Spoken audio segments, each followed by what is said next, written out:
സകല ലോകത്തിന്റെയും രാജാവും എന്റെ കർത്താവുമായ നമ്മുടെ ദൈവം വാഴ്ത്തപ്പെട്ടവൻ. അതും ഞാൻ അറിയിക്കുന്നു. ഒരിക്കൽ കൂടെ നമുക്ക് ദൈവവചന പഠനത്തിനായി ഇങ്ങനെ ഒത്തുകൂടുവാൻ ദൈവം നൽകിയ വിലയേറിയ സന്ദർഭം ഓർത്ത് കർത്താവിന് സകല മാനവും പുകഴ്ചയും ഞാൻ അർപ്പിക്കുന്നു. കഴിഞ്ഞ ക്ലാസ്സിൽ പറഞ്ഞു നിർത്തിയിടത്ത് നമുക്കിന്ന് നമ്മുടെ പഠനം ആരംഭിക്കാം.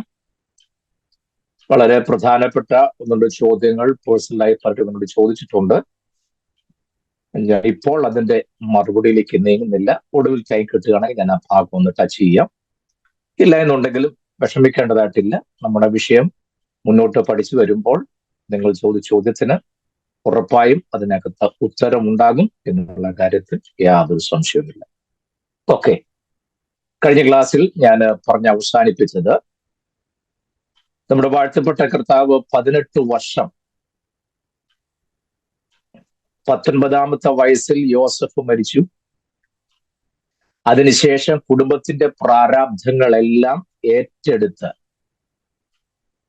വളരെ ഭംഗിയാവുന്ന എല്ലാ കാര്യങ്ങളും കൃത്യമായി ചെയ്യുന്ന, ഉത്തരവാദിത്തങ്ങൾ ഏറ്റെടുക്കുന്ന ഒരു കർത്താവിനെ നമ്മൾ കാണും. ഒരു കാര്യം നിങ്ങൾ ശ്രദ്ധിക്കണേ, ഞാൻ മുൻപും പറഞ്ഞിട്ടുണ്ട്, കർത്താവിന് ഈ 33.5 വയസ്സിലെ രക്തം കൊണ്ട് നമ്മെ വീണ്ടെടുക്കാൻ കഴിയൂ എന്ന് ചിന്തിക്കുന്നുണ്ടോ? 3.5 വയസ്സിലെ രക്തത്തിന് നമ്മെ വീണ്ടെടുക്കാൻ കഴിയും. 3.5 വയസ്സിലെ രക്തത്തിനും നമ്മെ വീണ്ടെടുക്കാൻ കഴിയും. പിന്നെ എന്തിനാ 33.5 വയസ്സ് വരെ വെയിറ്റ് ചെയ്യുമെന്ന് ചോദിച്ചു കഴിഞ്ഞാൽ, രക്തം ഒന്ന് പാകമാകാൻ വേണ്ടി വെയിറ്റ് ചെയ്യുന്നതല്ല.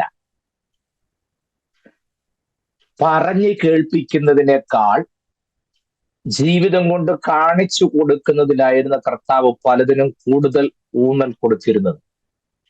അതുകൊണ്ട് ഒരു കുടുംബം പരിപാലിക്കേണ്ട വിധങ്ങൾ, ഒരു കുടുംബത്തെ എങ്ങനെ കാര്യങ്ങൾ ചെയ്യണം എന്നിത്യാദി വിധങ്ങളൊക്കെ കൃത്യമായി കർത്താവ് ജീവിതം കൊണ്ട് കാണിച്ചു കൊടുക്കുക. നമ്മുടെ വാഴ്ത്തപ്പെട്ട കർത്താവിന്റെ കാര്യം ഞാൻ പറഞ്ഞല്ലോ, സഹോദരങ്ങളുടെയൊക്കെ വിവാഹവും മറ്റു കാര്യങ്ങളും കൃത്യമായി ചെയ്യുന്നതിൽ വളരെ ശ്രദ്ധ താൻ കാണിച്ചിരുന്നു. അത് പറഞ്ഞാണ് കഴിഞ്ഞ ക്ലാസ് നമ്മൾ അവസാനിപ്പിച്ചത്. എന്ന് പറഞ്ഞാൽ എല്ലാ മേഖലയിലും കർത്താവ് തന്റെ ഇന്റഗ്രിറ്റി, ക്യാരക്ടർ, ഫെയ്ത്ത്ഫുൾനെസ് എല്ലാം കൃത്യമായി തെളിയിച്ചു. ഒരു കാരണവശാലും തനിക്കുള്ള ആരെയും വിട്ടുകളയാതെ സ്വന്തം കുടുംബത്തിലുള്ള മുഴുവൻ ആളുകൾക്കും വേണ്ടി എല്ലാ കാര്യം കൃത്യമായി ചെയ്തു. അതിനൊരു കാര്യം ഞാൻ പറയാം. വേദത്തിലൊരു വാക്യമുണ്ട്, ഞാൻ ആ വാക്യം പറഞ്ഞു കേൾപ്പിക്കാം, നമുക്ക് പിടി കിട്ടും. തനിക്കുള്ളതിനും സ്വന്തം കുടുംബത്തിനും വേണ്ടി കരുതാത്തവനും വിശ്വാസം വിട്ടുകളഞ്ഞ പാപിയേക്കാൾ അധമനാകുന്നു. കുടുംബത്തിനും തനിക്കുള്ളതിനും സ്വന്തം കുടുംബത്തിനും വേണ്ടി കരുതാത്തവൻ. കണ്ടോ? അപ്പോൾ ഒരാത്മീയന്റെ ലക്ഷണം ഇങ്ങനെ എപ്പോഴും ആത്മീയനായി കഴിയുമ്പോൾ എപ്പോഴും മുണ്ടാനൊക്കില്ല. ഇപ്പോൾ ഇങ്ങനെ ആത്മാവിൽ മാത്രം ഗ്ലോറി 24 മണിക്കൂർ ഇങ്ങനെ ദൈവമായിട്ട് മാത്രം ബന്ധം. നോ, അങ്ങനെ അല്ലെന്നേ.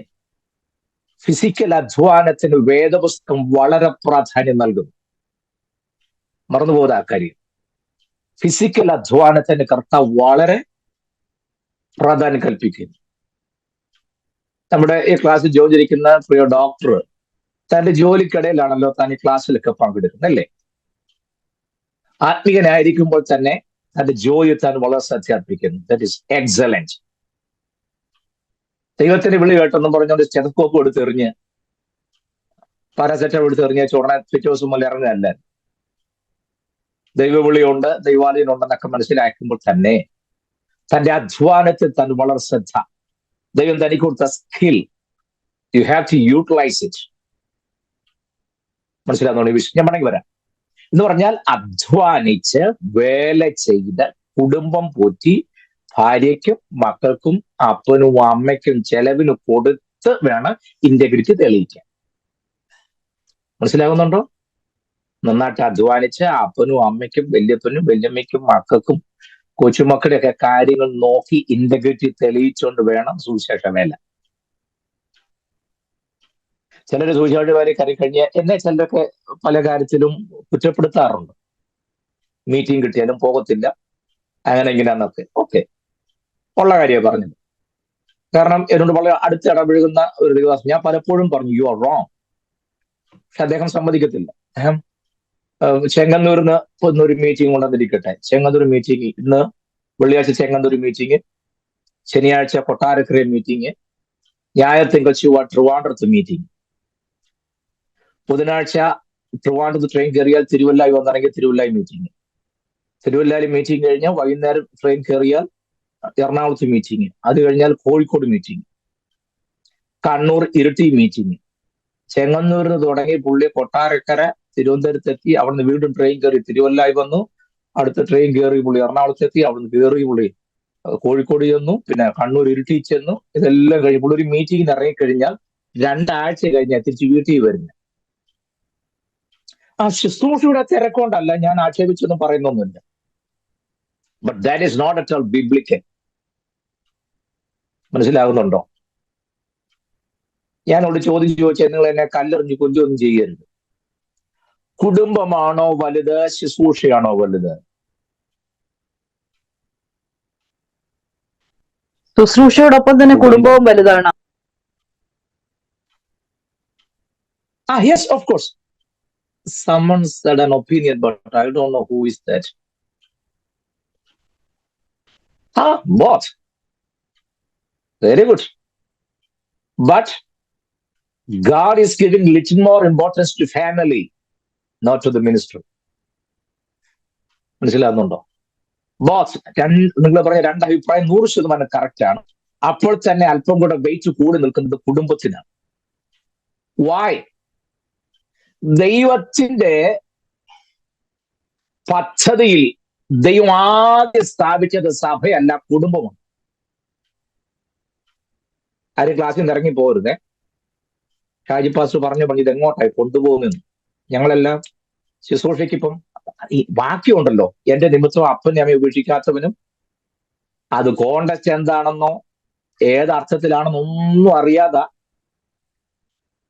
നമ്മൾ ഈ പലതും പറഞ്ഞു പിടിപ്പിക്കുന്നത്. Praise the Lord. അല്ല, ഇതിന്റെയൊക്കെ കുഴപ്പം എന്താണെന്നറിയാമോ?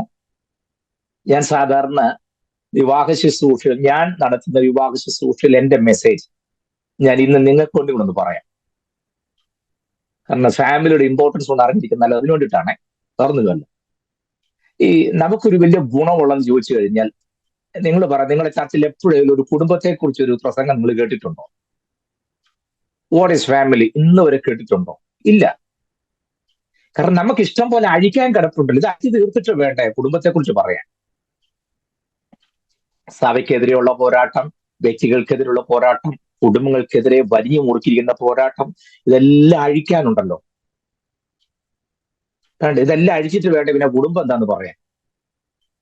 എനിക്കറിയാൻ മേലെ രക്ഷിക്കപ്പെട്ട് കുഞ്ഞാണ്ട് രക്തത്താൽ കഴുകൽ പ്രാപിച്ച് പരിശുദ്ധാത്മ നിറവും പ്രാപിച്ച് കൃപയിൽ നിൽക്കുന്നവനെ പിന്നെയും വരിഞ്ഞു മുറുക്കാണെങ്കിൽ പിന്നെ എന്തിനാ ഇതിനകത്ത് വന്നത്?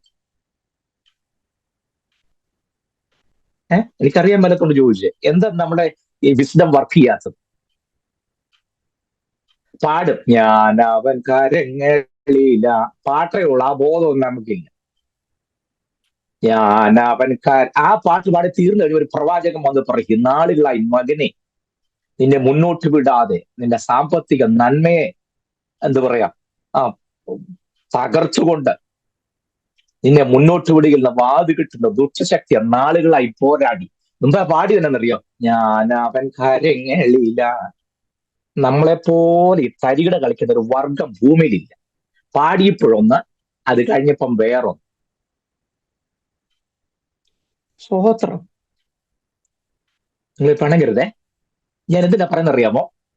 കുടുംബം എന്താണോ, കുടുംബത്തിന്റെ പ്രാധാന്യം എന്താണെന്നോ നമ്മൾ സഭയിൽ പറയോ പഠിപ്പിക്കുകയോ ചെയ്യുന്നില്ല. നമുക്ക് we have another business, enough business. അപ്പൊ പിന്നെ നമുക്കിതൊന്നും ഇല്ലല്ലോ. അപ്പോൾ ഞാൻ പറഞ്ഞു വന്നത്, ഇതിന്റെ പ്രാധാന്യം 18 വർഷത്തെ തന്റെ ജീവിതത്തിൽ ആർക്കും ഒരു വിഷയത്തിലും ചോദ്യം ചെയ്യാൻ പറ്റാത്ത വിധത്തിൽ, കുടുംബകാര്യത്തിലായിരുന്നാലും ശരി, മറ്റു കാര്യങ്ങളായിരുന്നാലും ശരി, അൺക്വസ്റ്റ്യനബിൾ ലൈഫായിരുന്നു നമ്മുടെ വാഴ്ത്തപ്പെട്ട കർത്താവിന്റെ. ഞാൻ ഓങ്ങിയിരുന്ന് പറഞ്ഞിട്ട് നമ്മുടെ വിഷയം കടന്നില്ല. ഞാൻ പറഞ്ഞല്ലോ, ഞാൻ സാധാരണ നടത്തുന്ന വിവാഹ ശുശ്രൂഷയിൽ ഞാൻ പറയാറുള്ള എന്റെ മെസ്സേജ് ഒരിക്കലും ഭാര്യ ഭർത്താവിനെ സ്നേഹിക്കണമെന്നും ഭർത്താവ് ഭാര്യയ്ക്ക് ഉഴുന്നോടെ മേടിച്ചുകൊണ്ട് വരണമെന്നും ബർത്ത്ഡേക്ക് ചുരിദാർ മേടിച്ചു കൊടുക്കണമെന്നും ഞാൻ പ്രസംഗിക്കാറില്ല. അത് അന്നേരം പറയേണ്ടതല്ല. അതുകൊണ്ടാണ് അതൊക്കെ സഭയെ പറയണം. മനസ്സിലായല്ലോ? അതൊക്കെ സഭയെ പറഞ്ഞേച്ച് നമ്മൾ ഈ ഭാര്യ ഭർത്താവിനെ സ്നേഹിക്കണം, ഭർത്താവ് ഭാര്യയെ പോറ്റി പുലർത്തണം. പിന്നെ ഒരു വാരിയിലില്ലായിരുന്നു, അതിപ്പം കുമളിയിൽ നിന്നാണ് ഇപ്പം ജെയിംസിന് വാരിയിൽ കിട്ടുന്നുള്ള ഇന്റർനാഷണൽ വിഡ്ജിറ്റ്സ് ഒന്നും പറയരുത്. മനസ്സിലായോ? സ്ത്രീക്കൊരു വാരിയല്ലോ കുറവാണെന്ന് ആരാ പറഞ്ഞു? അതൊരൊറ്റ ഇൻസിഡന്റ് മാത്രമേ ഉള്ളൂ. ഹൗവയുടെ കാര്യത്തിൽ മാത്രമേ വന്നുള്ളൂ. ആദാമിൽ നിന്ന് വാരിയിലെടുത്ത് ഹൗവയെ സൃഷ്ടിച്ച പുരുഷന് ഒരു അസ്ഥി അല്ലെങ്കിൽ വാരിയല് കുറവാണെന്നുള്ള തിയറി ആ ഒറ്റ കാര്യത്തിൽ മാത്രമേ ഉള്ളൂ. ബാക്കി ആർക്കും വാരിയലൊന്നും കുറവ് വന്നിട്ടില്ല. അങ്ങനെയൊന്നും പറയരുത്. ജെയിംസിന് ഒരു വാരിയല് കുറവായിരുന്നു, അത് ദൈവസഭ പ്രാർത്ഥിച്ചു കുമളിന്ന് ആ വാരിയല് കണ്ടെത്തുവാൻ തക്കവണ്ണമായി ഇടയാ തീരുവാൻ തക്കവണ്ണം സാധിച്ചു എന്നൊന്നും പറയരുത്. എനിക്ക് പലതും എന്റെ മനസ്സിൽ വരുന്നു. ഞാനിതെല്ലാം അങ്ങ് കടിച്ചമർത്തി അങ്ങ് രക്തത്താ ജയം പറഞ്ഞിരിക്കുക. ഈ ദൈവകൃപയെ വന്നാൽ പോലും നമ്മുടെ ഭാഷ നന്നാവുകയല്ലെങ്കിൽ പിന്നെ എന്നാ ഇതൊക്കെ ശരിയാകുന്നത്? അല്ലേ? കുമളി വരെ പോയി നമ്മൾ പറയാലോ, കുമളിക്ക് പോവാൻ തക്കൊണ്ണം ഇടയായിത്തീർന്നു എന്നേ പറയുള്ളൂ. കുമളിക്ക് പോയെന്ന് പറഞ്ഞാൽ മലയാള ഭാഷ അത്രയും മതി. പക്ഷെ അത് നമ്മൾ പറയല്ല. കുമളിക്ക് വരെ പോവാൻ തക്കണ്ണമായി, കടന്നു വരുവാൻ തക്കണ്ണമായി, ഇടയാ തീരുവാൻ തക്കവണ്ണം. ആ പോട്ടെ.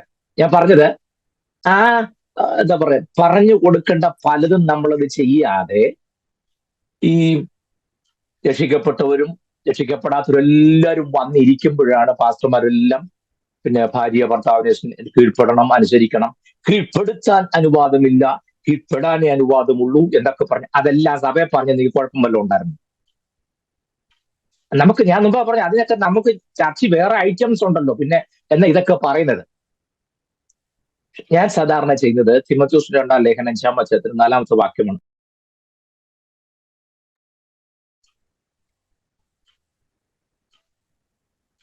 വല്ല സ്ത്രീകൾക്കും പുത്രപൗത്രന്മാരുണ്ടെങ്കിൽ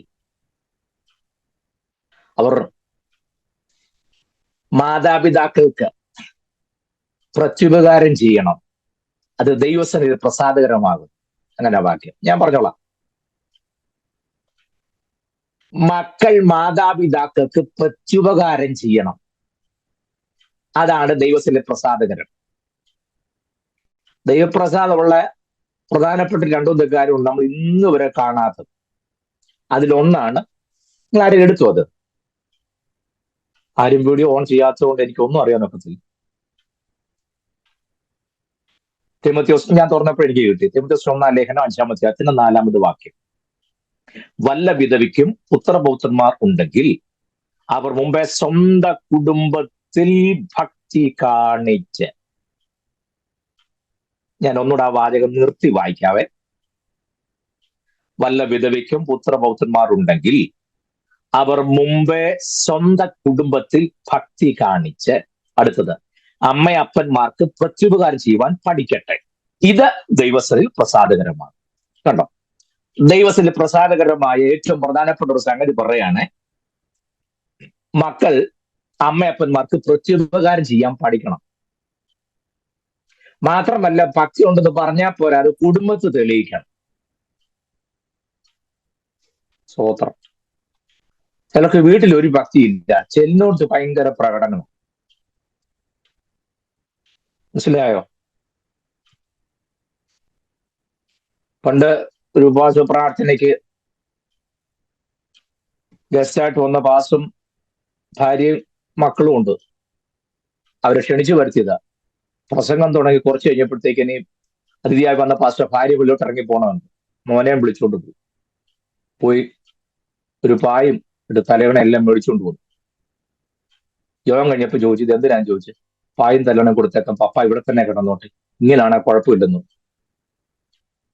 കാരണം പുൽപ്പുറ്റ നിൽക്കുന്ന പപ്പ അല്ല വീട്ടിൽ വരും. അതിന് ഭാര്യ പറഞ്ഞതാ, പപ്പ ഇവിടെ തന്നെ താമസിച്ചോട്ടെ, അതൊന്നും കുഴപ്പമില്ലെന്ന്. എന്ന് പറഞ്ഞതുപോലെ അങ്ങനെ ആകരുത്. സ്വന്തം കുടുംബത്തെ ആദ്യം ഭക്തി തെളിയിക്കണം. മനസ്സിലായോ? ആ എന്ന് ഞാൻ പറഞ്ഞല്ല, വേദപുസ്തകം പറഞ്ഞു. ഞാൻ വ്യാഖ്യാനിച്ചതൊന്നും അല്ലല്ലോ, വാക്യം ചൂണ്ടിക്കാണിച്ചത് മാത്രമല്ലേ ഉള്ളൂ. സ്വന്തം കുടുംബത്തിൽ ഭക്തി കാണിച്ച് അമ്മയപ്പന്മാർക്ക് പ്രത്യുപകാരം ചെയ്യാൻ പഠിക്കട്ടെ. എന്താ പ്രത്യുപകാരം ചെയ്യാന്ന് പറഞ്ഞാൽ, ഞാൻ മുൻപ് നിങ്ങളോട് പറഞ്ഞിട്ടുള്ളതാണോ? അല്ലല്ലോ. ഉണ്ടെങ്കിൽ ഞാൻ ഷാജിപ്പാസ് തന്നെ പിന്നെ ഇത് തന്നെ പറയാതെ പിന്നെ പറയരുത്. എന്നെ ചോദിച്ചു പറഞ്ഞിട്ടില്ലെന്ന് എന്റെ ചിന്ത. Have you heard about it? No. അപ്പൊ ഞാൻ പറയാം. എന്താ മാതാപിതാക്കൾക്ക് പ്രത്യുപകാരം ചെയ്യുക എന്ന് പറഞ്ഞാൽ പറയാം. ഇപ്പൊ ഞാൻ നമ്മുടെ ജോമൻ ബദനോട് ഒരു 10,000 രൂപ വാങ്ങിച്ചു. ഞാൻ കുവൈറ്റിൽ ചെന്ന ജോമനോട് പറഞ്ഞു എനിക്ക് 10,000 രൂപ വേണമെന്ന്. ജോമോൻ എനിക്ക് 10,000 രൂപ തരികയും ചെയ്യും. അല്ലേ? ഞാൻ തിരിച്ച് അപ്പൊ ഞങ്ങൾ നമ്മൾ സ്നേഹം വെച്ചുകൊണ്ട് എന്നോട് പലിശ ഒന്നും മേടിക്കുകയല്ല, അല്ലെങ്കിൽ പലിശ കൊടുക്കാനായിട്ട് വ്യവസ്ഥയില്ലല്ലോ. അപ്പൊ ഞാൻ 10,000 രൂപ വാങ്ങിച്ചെങ്കിൽ തിരിച്ച് 10,000 രൂപ കൊടുക്കണം, വേണ്ടേ? ഇങ്ങോട്ട് ചെയ്ത സഹായം ഞാൻ തിരികെ ചെയ്യുന്നതിനാണ് പ്രത്യുപകാരം നീ പറയുന്നത്. അല്ലെ, നമുക്ക് ലഭിച്ച് തിരികെ നമ്മൾ അങ്ങോട്ടും ചെയ്യുന്നു, അല്ലേ? ഞാൻ ഉദാഹരണം പറഞ്ഞതാ. ഞാനിപ്പോ അല്ല ജോമനോട് 10,000 രൂപ മേടിക്കേണ്ടൊന്നുമില്ല. ചിലൊക്കെ തരാമെന്ന് പറയുന്നല്ലാണ്ട് കിട്ടുന്നില്ല. പോട്ടെ, അതും വിഷയമല്ല. അപ്പോ 10,000 രൂപ ഞാൻ വാങ്ങിച്ചാൽ തിരികെ ഞാനത് മിനിമം 10,000 രൂപയെങ്കിലും കൊടുക്കണം, അല്ലേ? ദൂതൊക്കെ ശോഭിക്കുന്നുണ്ടെന്ന് തോന്നുന്നു. സോദരം. അപ്പോൾ ഞാൻ പറഞ്ഞു വരുന്നറിയാമോ, ഇങ്ങോട്ട് തന്നത് തിരികെ കൊടുക്കുന്നതിനാണ് ഈ പ്രത്യുപകാരം എന്ന് പറഞ്ഞത്. എന്താ അമ്മയപ്പന്മാർക്ക് പ്രത്യുപകാരം ചെയ്യണമെന്ന് പറയാൻ കാരണം പറയാം. വധുവരന്മാർ ഒരുങ്ങി സ്റ്റേജിൽ ഏറ്റവും മാന്യമായ രീതിയിൽ വന്നിരിക്കുമ്പോൾ അവർക്ക് ഈ കാര്യം കൃത്യമായി പറഞ്ഞ് ബോധ്യപ്പെടുത്തണം. ഇതാ പറയേണ്ട അന്നേരം. ഞാൻ സാറിന് പറയുന്നത്, നിങ്ങൾ മാതാപിതാക്കൾക്ക് പ്രത്യുപകാരം ചെയ്യണം. എന്തുകൊണ്ട് ചെയ്യണം പറയാം. പ്രത്യുപകാരം എന്താണെന്ന് അവർക്ക് പറഞ്ഞ് ബോധ്യമാക്കണം. എന്താണെന്ന് കൃത്യമായി ഞാൻ പറയാം. ഇന്ന് ആ വധു അണിഞ്ഞൊരുങ്ങി ഏറ്റവും മാന്യമായ വസ്ത്രം ധരിച്ച് ആ സ്റ്റേജിൽ വന്നിരിക്കുമ്പോൾ ഏറ്റവും സന്തോഷിക്കുന്നവരുടെ മാതാപിതാക്കളാണ്, യാതൊരു സംശയവുമില്ല, അല്ലേ?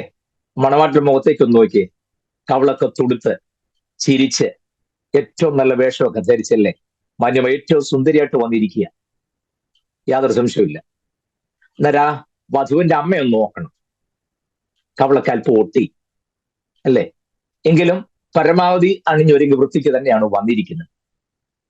ഈ പെൺകുട്ടിയുടെ കവള് തുടുത്തിരിക്കാൻ കാരണം ആ അമ്മയുടെ കവൾ ഒട്ടിയത് കൊണ്ടാണ്. മനസ്സിലായോ?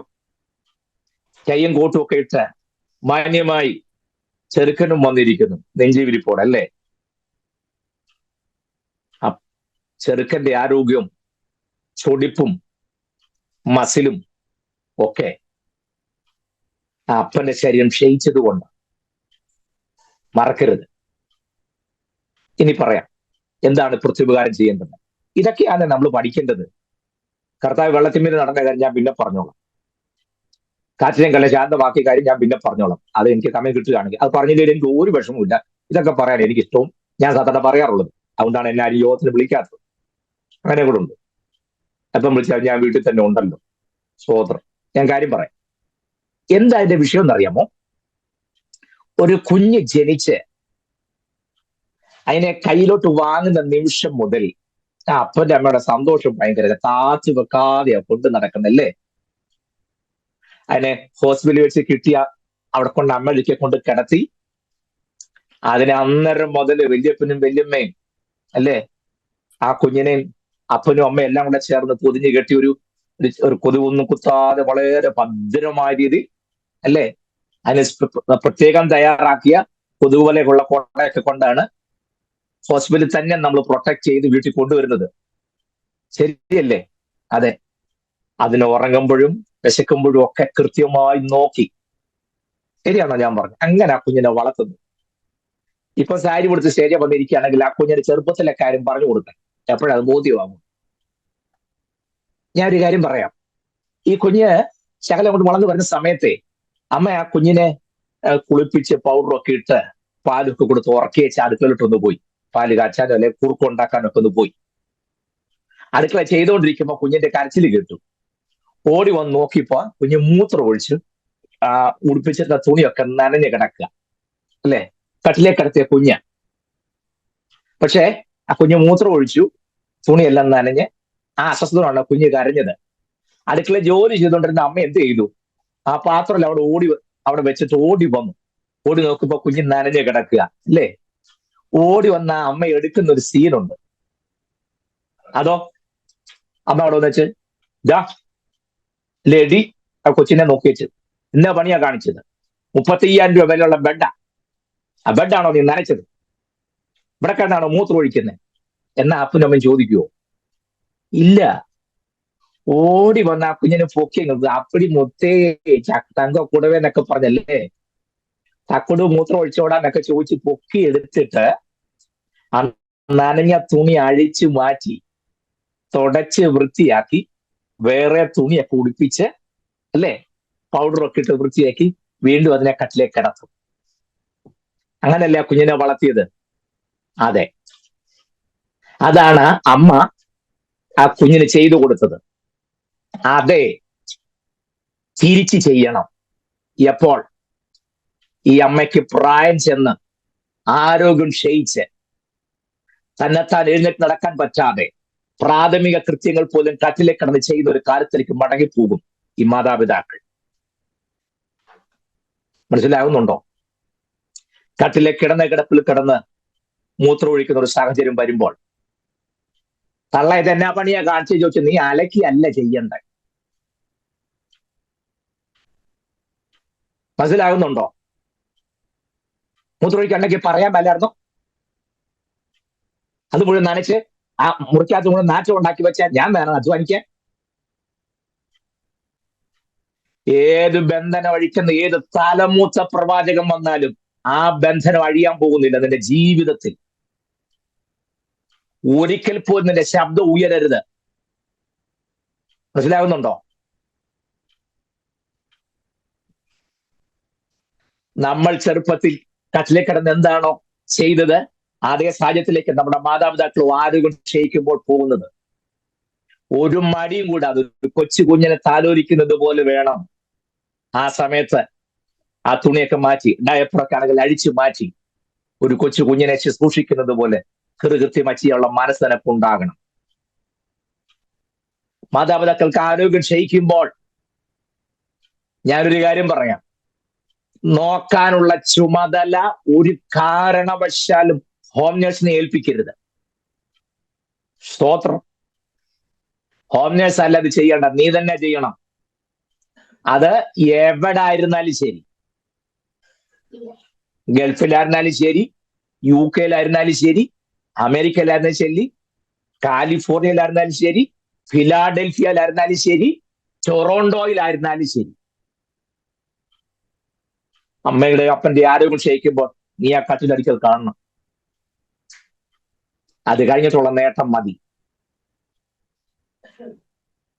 I don't know whether you agree with me or not, but I just don't care it. എനിക്കത് വിഷയമല്ല. പക്ഷെ ഞാൻ പുസ്തകം പറയും, ഇല്ലേ? കട്ടിലെ കിടപ്പിൽ കിടന്ന് നമ്മുടെ വയറിളകിയപ്പോഴേ, വയറൊഴിഞ്ഞു പോയപ്പം അപ്പനും അമ്മയ്ക്കും ദേഷ്യമാണോ വന്നത്? നമ്മൾ സ്നേഹം കൂടുകയാണോ ചെയ്തത്? ഓടി വന്ന് അഴുക്കെല്ലാം മാറ്റി വൃത്തിയാക്കി വേറെ ഡ്രസ് ഉടിപ്പിച്ച് നമ്മെ വീണ്ടും കട്ടിലേക്ക് കിടത്തിയത്. മാതാപിതാക്കൾക്കും ഈ സാഹചര്യം വരും. അറപ്പും വെറുപ്പും കൂടാതെ അവരുടെ മലമൂത്ര വിസർജനങ്ങൾ എടുത്തു മാറ്റി തുടച്ച് വൃത്തിയാക്കി ഒരു കൊച്ചു കുഞ്ഞിനെ പരിചരിക്കുന്ന പോലെ ചെയ്യാനുള്ള മനസ്സ് ഉണ്ടാകണം. മനസ്സിലാകുന്നുണ്ടോ ഞാൻ പറഞ്ഞേ? That's biblical principle. സ്തോത്രം. ഞാൻ ഇതൊക്കെ പറയുമ്പോൾ അത്ഭുതം തോന്നാറുണ്ട്. നിങ്ങൾക്കറിയാം ഞാൻ കോഴഞ്ചേരിയാണെന്നുള്ളത്, ഇപ്പൊ പാലക്കാടാണെങ്കിലും. ഞാൻ അത്ഭുതത്തോടെ ഒരു കാര്യം പറയാം. കറക്റ്റ് ആണെന്ന് അറിയാൻ നിങ്ങൾ ഗൂഗിളിൽ റിസർച്ച് ചെയ്ത് നോക്കണം. കേരളത്തിൽ ഏറ്റവും അധികം ഓൾഡ് ഏജ് ഹോംസ് ഉള്ള ഡിസ്ട്രിക്ട് ഏതാണെന്നറിയാമോ? ഓൾഡ് ഏജ് ഹോംസ് ഉള്ള ഡിസ്ട്രിക്ട്, കേരളത്തിൽ ഏറ്റവും അധികം ഓൾഡ് ഏജ് ഹോംസ് ഉള്ള ഡിസ്ട്രിക്ട് പത്തനംതിട്ടയാണ്. പത്തനംതിട്ടയാണ് കേരളത്തിൽ ഏറ്റവും അധികം ഓൾഡ് ഏജ് ഹോംസ് ഉള്ള ഡിസ്ട്രിക്ട്. നിങ്ങൾ ചോദിക്കും അതിനെന്താ പാസ് എത്ര അത്ഭുതം, എന്താ പത്തനംതിട്ടയെ കുറിച്ച് ഓൾഡ് ഏജ് ഹോംസ് കൂടുതലുണ്ടെങ്കിൽ എന്താ കുഴപ്പം? പറയാം. അവിടെ നിങ്ങൾ അതിന്റെ അപകടം മനസ്സിലാക്കേണ്ടത്. നിങ്ങൾക്കറിയാമോ, ഇന്ത്യ പെന്തക്കോസ്ത് ദൈവസഭ അഥവാ IPC എന്ന് പറയുന്ന പ്രസ്ഥാനത്തിന്റെ ഹെഡ് ക്വാർട്ടേഴ്സ് പത്തനംതിട്ട ജില്ലയിലാണ്. ഷാരോൻ ഫെലോഷിപ്പ് ദൈവസഭയുടെ ഹെഡ് ക്വാർട്ടേഴ്സ് പത്തനംതിട്ട ജില്ലയിലാണ്. ചർച്ച് ഓഫ് ഗോഡ് ദൈവസഭയുടെ ഹെഡ് ക്വാർട്ടേഴ്സ് പത്തനംതിട്ട ജില്ലയുടെ അതിരിലാണ്. ഏഷ്യയിലെ ഏറ്റവും വലിയ ക്രൈസ്തവ സമ്മേളനം മാരാമൻ കൺവെൻഷൻ അടുത്ത ഞായറാഴ്ച തുടങ്ങുകയാണ്. അത് പത്തനംതിട്ട ജില്ലയാണ്, കോഴഞ്ചേരി. അറിയാമോ? പുതിയ പ്രചാരം നേടിയിട്ടുള്ള ക്രൈസ്തവ തീർത്ഥാടന കേന്ദ്രം മഞ്ഞനിക്കര പത്തനംതിട്ട ജില്ലയിലാണ്. ബ്രദർ സഭയുടെ ഹെഡ് ക്വാർട്ടേഴ്സും അവരുടെ ജനറൽ കൺവെൻഷനും കുമ്പനാട് പത്തനംതിട്ട ജില്ലയിലാണ്. TPMന്റെ ഏറ്റവും വലിയ ചർച്ച് പത്തനംതിട്ട ജില്ലയിലാണ്.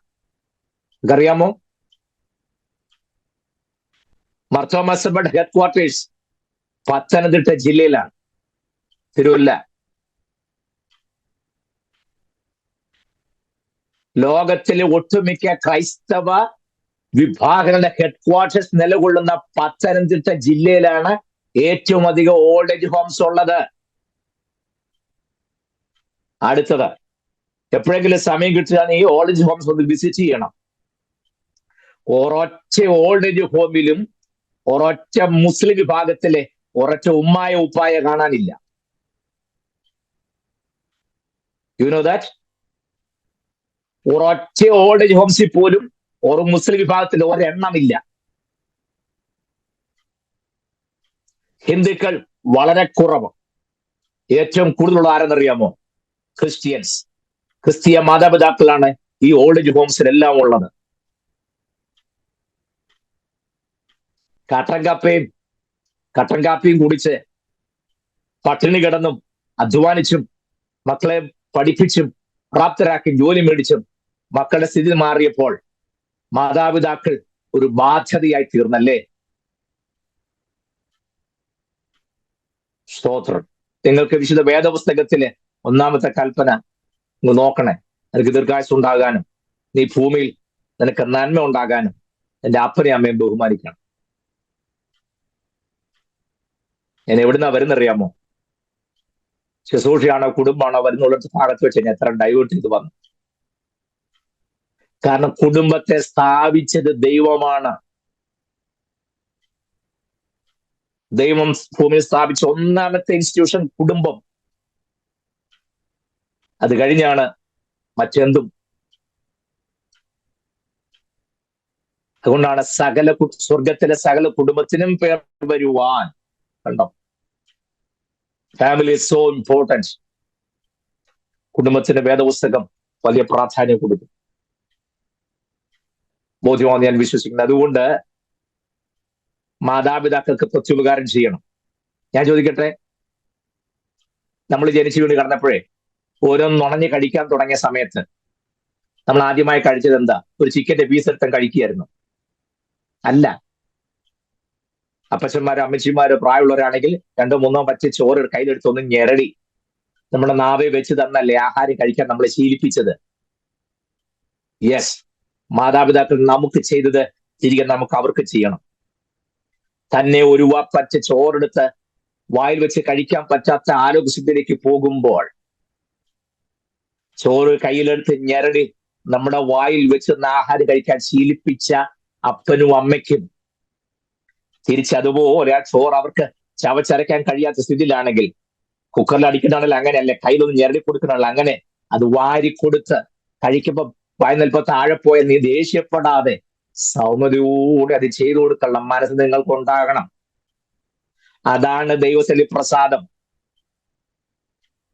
മനസ്സിലാകുന്നോ? എന്ന് ഞാനല്ല, വേദപുസ്തകം പഠിപ്പിക്കുന്നു.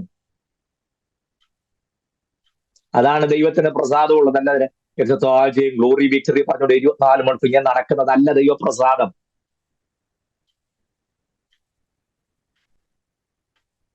ദൈവമേ, ക്ലാസ് ഇന്നുകൊണ്ട് തീരുവോ? സ്വോത്രം. മനസ്സിലാകുന്നുണ്ടോ? നമ്മൾ എങ്ങനെയാ നടന്നത്? നമ്മളെ പ്രസവിച്ച് വീട്ടിൽ കൊണ്ടുവന്നു. 3 ആഴ്ച കഴിഞ്ഞപ്പോഴത്തേക്കിന് കട്ടൻ ചാടിയും എഴുന്നേച്ചു. മറന്നിക്കട, ഞാൻ നടക്കട്ടെ എന്ന് പറഞ്ഞു ഞാൻ ചാടി ഇറങ്ങി അങ്ങ് പോവായിരുന്നു. ഒന്നുമല്ല, അപ്പനും അമ്മയും അപ്പുറത്തും ഇപ്പുറത്തും നിന്നേ നമ്മുടെ കാല് നിലത്ത് ഉറയ്ക്കുന്നില്ല ആ സമയത്ത്, ഇല്ലേ? പിടിച്ച് കട്ടിലൊക്കെ പിടിച്ച് നിൽക്കാൻ തുടങ്ങുന്ന വേച്ചു പോകുന്ന സന്ദർഭത്തിലും നമ്മളൊരു ചൂട് വെക്കേണ്ടത് കാണാനുള്ള താല്പര്യം കൊണ്ട് അപ്പനും അമ്മയും ഇടത്തും ഭാഗത്ത് നമ്മുടെ രണ്ടുപേരുടെയും കൈ, നമ്മുടെ 2 കയ്യിലും ഒന്ന് പിടിക്കും, ഇല്ലേ? നട തുടങ്ങുന്ന സമയത്ത് അങ്ങനല്ലേ? അതെ, നമ്മൾ ഓരോ ചുവട് വെക്കുമ്പോഴും ഇടത്തും വലത്തും അപ്പനും അമ്മ നമ്മുടെ കയ്യെ പിടിച്ചേക്കുക. അങ്ങനെ 1 ചുവട് വെച്ചു, 2 ചുവട് വെച്ചു, 3, 4 ചുവട് വെക്കുമ്പോ അപ്പന്റെ അമ്മയുടെ മുഖത്തെ ആ സന്തോഷം ഒന്ന് കാണണം. അത് കഴിച്ച് അപ്പനും അമ്മയെ മാറി വെച്ച് വാ വാ വാ എന്ന് വിളിക്കും, അല്ലേ? 2, 3 ചുവട് വെച്ച് വേച്ചു ഓടി വന്ന് നമ്മൾ എടുക്കും വീടാതെ. അങ്ങനല്ലേ നടക്കാൻ നമ്മൾ ശീലിപ്പിച്ചത്? യെസ്. ഇന്ന് നട്ടലോടെ നിവർ നിൽക്കാനായിട്ട് നമ്മെ പ്രാപ്തരാക്കിയത് ആ മാതാപിതാക്കളാണ്.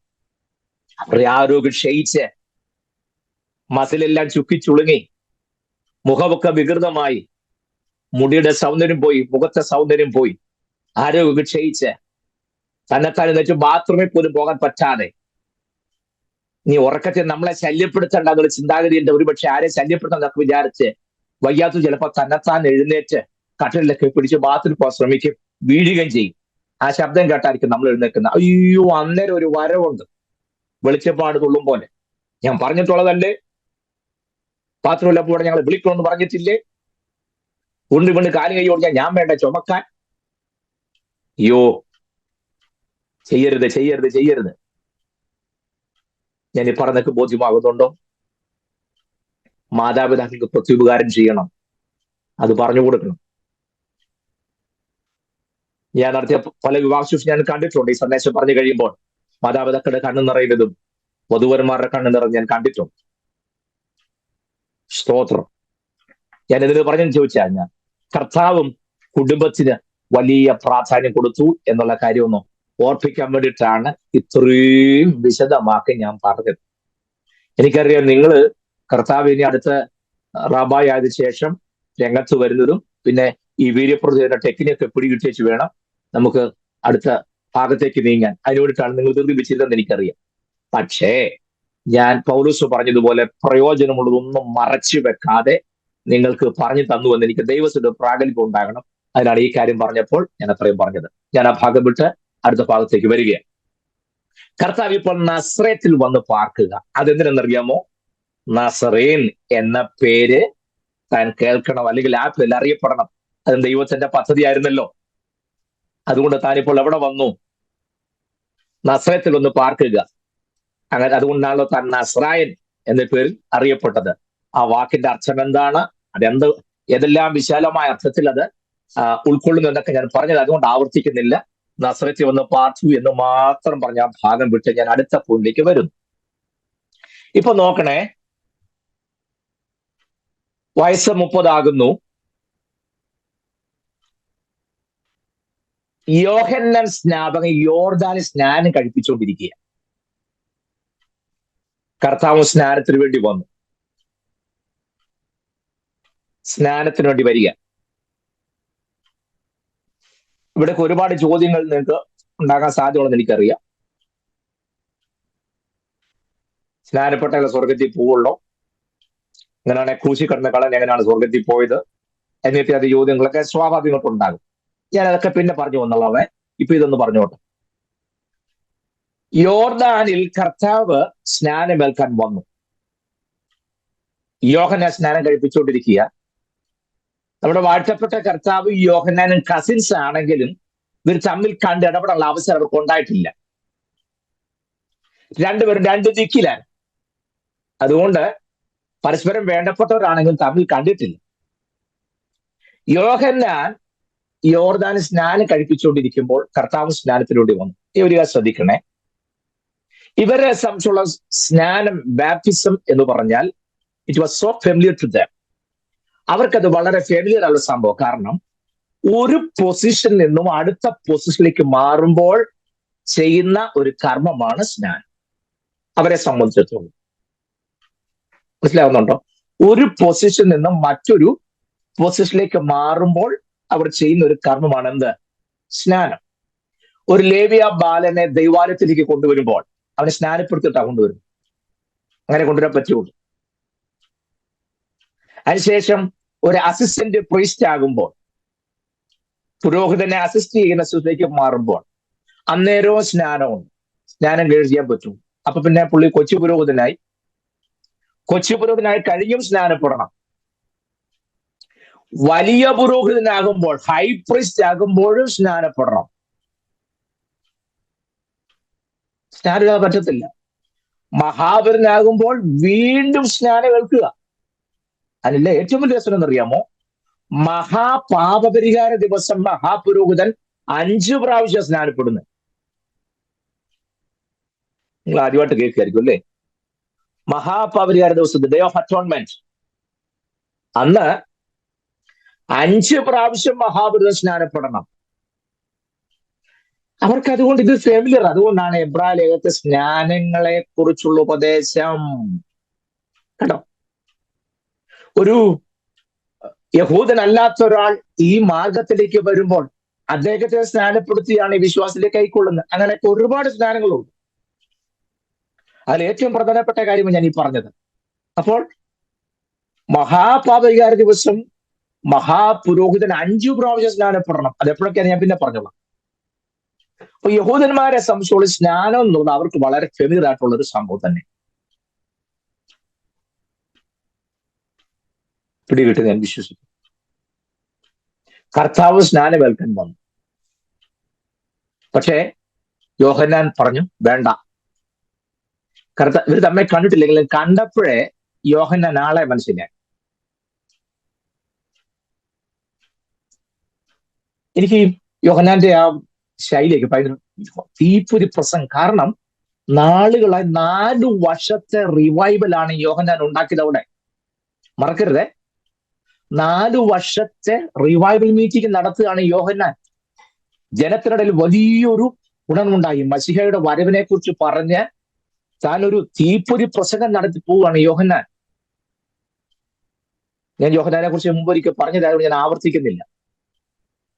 സർപ്പസന്തതികളെ വരുവാനുള്ള കോപത്തിൽ നിന്ന് ഒഴിഞ്ഞു പോകുവാൻ നിങ്ങൾ ഉപദേശിച്ചു തന്നത് ആര് എന്നൊക്കെ പറഞ്ഞ തീപ്പൊരി പ്രസംഗം യോഹന്നാൻ വിളി കണ്ടോ? സർപ്പസന്തതികളെ, ദ ബ്രൂഡ് ഓഫ് സർപ്പൻസ് എന്നാ ഇംഗ്ലീഷിൽ കൊടുത്തിരിക്കുന്നു. സർപ്പസന്തതികൾ എന്നൊക്കെ വിളിച്ച്. പ്രവാചകനാണെന്ന് പറഞ്ഞ ആരെങ്കിലും സർപ്പസന്തതി എന്ന് വിളിച്ച് എങ്ങനെ ഇരിക്കും? ഇവിടെ നമുക്ക് പിന്നെ അങ്ങനെ ഗുണമുണ്ട്. 14 വയസ്സുള്ള കൊച്ചൻ 7 വയസ്സുള്ള അപ്പച്ചന്റെ മേത്ത് കൈപിച്ചു, മകനെ എന്റെ ആത്മാവ് ഇടപെടുകയെ. എന്നാൽ ഞാൻ കണ്ടു ഒരുത്തം പറയുന്നത് 14 വയസ്സേ ഉള്ളൂ. ഇപ്പൊ പിന്നെ ഈ പിള്ളേർക്കാണല്ലോ ഡിമാൻഡ് കൂടുതൽ. അങ്ങനെ ഒരു ഗുണം കൂടെ ഉണ്ട്. 7 വയസ്സുള്ള അപ്പച്ചൻ തലയെ കൈവച്ച് വിളിക്കുക, മകനെ ഞാൻ എന്റെ ആത്മാവ് നിന്ന് ഇടപെടുന്നു. ഏത് സോദരം? ഈ പിള്ളേരെല്ലാം തല്ലിപ്പഴപ്പിച്ച് കളയുക. സ്തോത്രം. ഞാൻ വൈരാഗ്യം കൊണ്ട് പറയാൻ ചിന്തിക്കല്ല. അവരൊക്കെ വരും നാളെ ദൈവത്തിന് പ്രയപ്പെടാനുള്ള അവസരങ്ങൾ സാധ്യതയുള്ളവരാണ്. പക്ഷെ അത് ചെറുപ്പത്തിലെ തല്ലിപ്പഴിപ്പിച്ച് വെറുതെ കളയുക. അങ്ങനെയൊന്നും ആകരുത്. അതുകൊണ്ടാണ് ഞാൻ കർത്താവ് പോലും 30 വർഷം കഴിഞ്ഞിട്ടാണ് ഇറങ്ങി. നമുക്ക് പിന്നെ അതിന്റെ ദശാംശം പോലും വേണ്ട. സ്തോത്രം. പോട്ടെ, ഞാൻ മടങ്ങി വരുന്നേ. കാരണം നിങ്ങളുടെ മുഖമൊക്കെ വാടുന്നു. അപ്പൊ അത് കാണുമ്പം എനിക്ക് ആ പാടെ 3-4 പേരെ വീഡിയോ ഓൺ ചെയ്തിട്ടുള്ളൂ. ഞാൻ അവരും കൂടെ ഇറങ്ങിപ്പോയിക്കല്ലോ. അപ്പോൾ ഞാൻ ഇത് തന്നെ പറയാം. അപ്പോൾ മഹാപുരോഹിതൻ മഹാപൗരികാര ദിവസവും 5 പ്രാവശ്യം സ്നാനം ഏൽക്കും. യോഹന്നാൻ 4 വർഷം കൊണ്ട് ജനത്തിൻ്റെ ഇടയിൽ വരുവാനുള്ള മഷിയെക്കുറിച്ച് പ്രവചിച്ച് ജനം വളരെ ഈഗർനെസ്സോടെ മഷിയെ കാത്തിരിക്കുക സ്വീകരിക്കാനായിട്ട്. യോഹന്നാന്റെ പ്രസംഗം അത്ര തീപ്പൊരു പ്രസംഗമല്ലേ? വേഷവിധാനമൊക്കെ കണ്ടോ? BMW ഇല്ല, ഇന്നോവ ഇല്ല, ഒന്നുമില്ല. സോദരം. പുള്ളിക്കാരൻ കോട്ടും വേണ്ട, ആരുടെ സൂട്ടും പുള്ളി മേടിക്കുന്നില്ല. ഒരു വീട്ടിൽ ചെന്ന് പുള്ളി വെള്ളവും കുടിക്കുന്നില്ല. കാരണം പുള്ളിക്കാരന്റെ മെനു ഒരു വീട്ടിലും ഇല്ല. അതാ ഏറ്റവും വലിയ ഗുണം. അതുകൊണ്ട് തന്നെ പുള്ളിക്ക് സർപ്പസന്ധ്യത്തിൽ വിളിക്കുകയും ചെയ്യാം. ഒരു വീട്ടിൽ പോയി പുള്ളി വെള്ളം കുടിച്ചിട്ടില്ലല്ലോ. മനസ്സിലാകുന്നുണ്ടോ? അവിടെ ധൈര്യമായിട്ട് മുഖത്ത് നോക്കി സർപ്പത്തിന് നിൽക്കുമ്പോ ഞാൻ വിളിച്ച എല്ലാം കുഴി. യോഹന്നാൻ ധൈര്യമായിട്ട് വിളിക്കാം. സ്തോത്രം. അതൊരു കാര്യമാണ്. പോട്ടെ. ഞാൻ ഇതിനെ പറഞ്ഞെന്നറിയാമോ? ഒരു കാര്യം ഇപ്പൊ നിങ്ങൾക്ക് പിടി കിട്ടും. യോഹന്നാൻ കർത്താവിനെ കണ്ടു, വിലക്കി, വേണ്ടാന്ന് പറഞ്ഞു. അതിനെ പറഞ്ഞ അല്ല, നിന്നെ സ്നാനം വെൽക്കാൻ എനിക്ക് ആവശ്യം, ഇങ്ങനെ സകല നിധി നിമിത്തം നമുക്ക് ഉചിതമെന്ന് പറഞ്ഞു. രണ്ടുപേരും വെള്ളത്തിൽ ഇറങ്ങി സ്നാനം വെച്ചു. ഉടനെ സ്വർഗം തുറന്നു. ഇവൻ എന്റെ പ്രിയപുത്രൻ, ഇവനിൽ ഞാൻ പ്രസാദിച്ചിരിക്കും. എനിക്കത് ഭയങ്കരമായിട്ട് ഇഷ്ടപ്പെട്ടു. ഇവൻ എന്റെ പ്രിയപുത്രൻ, ഇവന് ഞാൻ പ്രസാദിച്ചിരിക്കുന്ന സ്വർഗത്തിൽ ശബ്ദം ഉണ്ടാകാൻ കാരണം, അവിടെ ഒരുപാട് വില്ലേജ് ഓഫീസർമാർ കർത്താവിന്റെ ബർത്ത് സർട്ടിഫിക്കറ്റ് എഴുതിയായിരുന്നു. പലരും പല പേരിൽ എഴുതിയത്. ഒരാൾ സർട്ടിഫിക്കറ്റ് എഴുതിയപ്പോൾ എഴുതി അച്ഛന്റെ മകന്, വേറൊരാൾ എഴുതി ദേശീയാപുത്രനാണ്, വേറൊരാൾ എഴുതി യാക്കോബിന്റെയും ജോസഫിന്റെ യോസയുടെ ഒക്കെ സഹോദരനാണ്. പലരും പല പേരിൽ എഴുതി. ഇമാരെല്ലാം അവിടെ നിൽപ്പുണ്ടായിരുന്നു. സ്നാനമേറ്റുകാർ എഴുന്നേറ്റ ഉടനെ സ്വർഗത്തിൽ നിന്ന് അപ്പം പറഞ്ഞു, നിങ്ങളുടെ ആരുടെ സർട്ടിഫിക്കറ്റ് വേണ്ട, ഇവൻ എന്റെ പ്രിയപുത്രൻ, ഇവനിൽ ഞാൻ പ്രസാദിച്ചിരിക്കുന്നു. സ്തോത്രം. ഇവിടെ ആരും നമ്മളെ കുറിച്ച് എന്ത് സർട്ടിഫിക്കറ്റ് എഴുതിയാലും നമ്മളെ കുറിച്ച് ഒറിജിനൽ സർട്ടിഫിക്കറ്റ് പരസ്യമായി വിളിച്ചു പറയുന്ന ഒരു കർത്താവ് ഉയരത്തിലുണ്ട്, മറന്നു പോകരുത്. സ്തോത്രം. മനസ്സിലാവുന്നുണ്ടോ? കണ്ടവരും കേട്ടവരും കണ്ടതും കേട്ടതും വെച്ചുകൊണ്ട് പല സർട്ടിഫിക്കറ്റും നമ്മളെ കുറിച്ച് എഴുതിയിട്ടുണ്ടാകാം. പക്ഷെ ഇവരെല്ലാം നിൽക്കുന്ന സന്ദർഭത്തിൽ ഹുവാമായി ഞാൻ ആരാകുന്നു എന്നുള്ള ഒറിജിനൽ സർട്ടിഫിക്കറ്റ് സ്വർഗത്തിലെ ദൈവമാണ് വെളിപ്പെടുത്തുന്നത്. മറന്നു പോകരുത്. സ്തോത്രം. ഇതൊക്കെയാണ് എന്റെ ഉറപ്പ്. എന്നെക്കുറിച്ച് എന്തെല്ലാം പറഞ്ഞിട്ടുണ്ടെന്ന് അറിയാമോ? ഞാൻ എല്ലാം കേൾക്കും.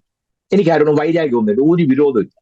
എന്റെ കാര്യം അറിയാമോ? ഞാൻ എപ്പോഴും പറയാറുണ്ട്, നമ്മളെല്ലാം പോർക്കളത്തിലാന്നാ പറയുന്നത്, പക്ഷെ മുറി വെക്കാൻ ആരും തയ്യാർ.